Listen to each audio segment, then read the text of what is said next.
கவினுக்கு நான் எப்படி homemade Cerelac பண்ணுறேன்னு பார்க்கலாங்களா? ஃபஸ்ட்டு அதுக்கு அவல் எடுத்துக்கலாம். நீங்கள் எந்த அவல் வேணாலும் எடுத்துக்கலாம். மக்கானா, பொட்டுக்கடலை, கொஞ்சம் நட்ஸ் சேர்த்துக்கிறேன், 2 ஏலக்காய், கொஞ்சம் போல் சீரகம், ஒரு பிஞ்ச் அளவுக்கு ஓமமும், இது 2ம் சேர்த்துக்கலாம். எல்லாம் ரோஸ்ட் பண்ணி நம்ம கிரைண்ட் பண்ணி வச்சுக்கலாங்க. 2 டின் ஃபுல்லாக காலி பண்ணிட்டு இது 3வது டின்னுங்க. இதுவே எல்லாம் காலி ஆயிடுச்சுங்க. இதுக்கு செய்கிறதுக்கு ஃபஸ்ட்டு நம்ம சுடு தண்ணி வச்சுக்கலாம் ஒரு பாத்திரத்தில். அப்புறமா அதில் சுடு தண்ணி ஊற்றிட்டு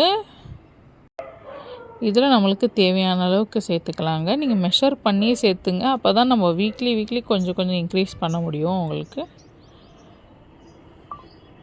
இது போட்டு நல்லா லம்ஸ் வராத மாதிரி நல்லா மிக்ஸ் பண்ணி விடணும்.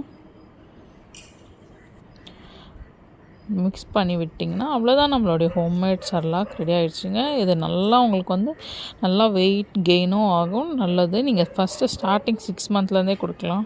இது ட்ராவல் ஃப்ரெண்ட்லி கூடங்க, நீங்கள் எங்கே போனாலும் எடுத்துகிட்டு போகலாம். ப்ரோட்டீன் இருக்குங்க, இதில் கார்ப்ஸ் இருக்குது, ஃபைபர் இருக்குது. இதில் ஒரு ஹோல் ஃபுட்டாகவே நம்ம எடுத்துக்கலாங்க. இது கூட ஏதாச்சும் ஒரு ஃப்ரூட்ஸும் நான் கொடுத்துருவேன். இந்த வாழைப்பழம் இல்லை ஏதாச்சும் ஒரு ஃப்ரூட்ஸோடு நீங்கள் கொடுத்து பாருங்கள், நல்லா சாப்பிடுவாங்க. நீங்களும் ட்ரை பண்ணி பாருங்கள். இந்த மாதிரி யூஸ்ஃபுல்லான வீடியோவுக்கு என்னை ஃபாலோ பண்ணிங்க.